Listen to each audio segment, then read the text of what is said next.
Bonjour et bienvenue. Aujourd'hui, on plonge dans un sujet qui semble souvent très complexe. Comment l'État et l'Europe interviennent dans notre économie? Bonjour.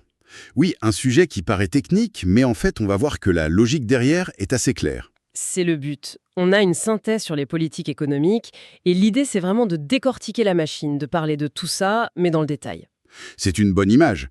Et pour commencer, il faut voir que cette machine, elle a deux vitesses, si on veut. Deux vitesses? Oui. Le court terme, pour gérer les urgences, les crises, c'est la politique conjoncturelle. Et puis, il y a le travail de fond, le long terme, pour transformer l'économie. Ça, c'est la politique structurelle. D'accord. Alors, commençons par l'urgence, les pompiers de l'économie. La source nous parle d'un concept fascinant, le carré magique de Kaldor. Ah, le fameux carré magique. C'est bien. Le mouton à 5 pattes, en somme. C'est plus une utopie qu'un objectif réaliste. Parce que les objectifs sont contradictoires. Exactement. Ils se cannibalisent. Si on pousse trop la croissance pour avoir plus d'emplois, on risque de créer de l'inflation. C'est un dilemme permanent alors. Tout à fait. C'est le choix entre une politique de relance, on appuie sur l'accélérateur, et une politique de rigueur ou de stabilisation où on freine pour calmer la surchauffe. Et pour ça, nos pilotes, les gouvernements, ils ont deux manettes principales. La première, c'est la politique budgétaire, c'est bien ça? C'est ça, le budget, les impôts et les dépenses. Donc, pour relancer, par exemple, le gouvernement peut baisser l'impôt sur les sociétés. Ou augmenter les dépenses publiques, construire des routes, des écoles. Et la deuxième manette, c'est la politique monétaire. Et là, pour nous, en zone euro, ça se complique un peu. Ah oui, parce que cette manette-là, elle n'est plus à Paris, elle est à Francfort. Entre les mains de la Banque Centrale Européenne, la BCE. Précisément. Et son objectif numéro 1, sa priorité absolue, c'est la stabilité des prix. L'inflation doit rester sous les 2%. Et son arme pour ça? C'est le taux d'intérêt directeur. En gros, c'est le prix de l'argent. Si la BCE l'augmente, emprunter devient plus cher pour tout le monde, et donc ça ralentit l'économie. Attendez, mais ça doit créer des tensions incroyables, non? Quand un pays a besoin de croissance et que la BCE décide de monter les taux pour tout le monde. Ça grince énormément. C'est tout le débat d'avoir une seule politique monétaire pour des économies très, très différentes. C'est toujours un compromis. D'accord. Bon, passons à la vision à long terme alors. La politique structurelle. Là, on n'est plus dans la réaction à une crise. Non, là on essaye de renforcer les fondations de l'économie, on anticipe. Le but c'est d'améliorer la compétitivité, l'innovation.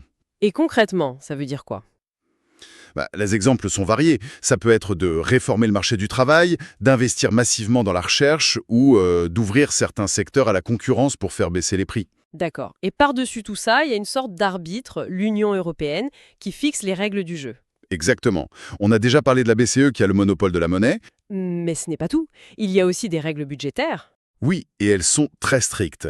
C'est le pacte de stabilité et de croissance, les fameux critères de Maastricht. Le déficit public, qui ne doit pas dépasser 3% du PIB, Et la dette publique qui doit rester sous les 60% du PIB. ce qui limite quand même beaucoup la marge de manœuvre d'un gouvernement qui voudrait, je sais pas moi, faire une grosse politique de relance. Ça la limite drastiquement. C'est une contrainte majeure. Mais d'ailleurs, ces chiffres, 3%, 60%, ils sortent d'où?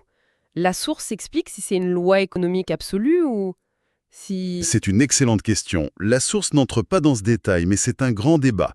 Beaucoup d'économistes considèrent ces seuils comme assez arbitraires et trop rigides, surtout face aux défis actuels comme la transition écologique. D'accord, donc si je résume, on a un gouvernement national qui essaye de jongler au quotidien entre l'emploi et l'inflation, tout en essayant de préparer son économie pour l'avenir.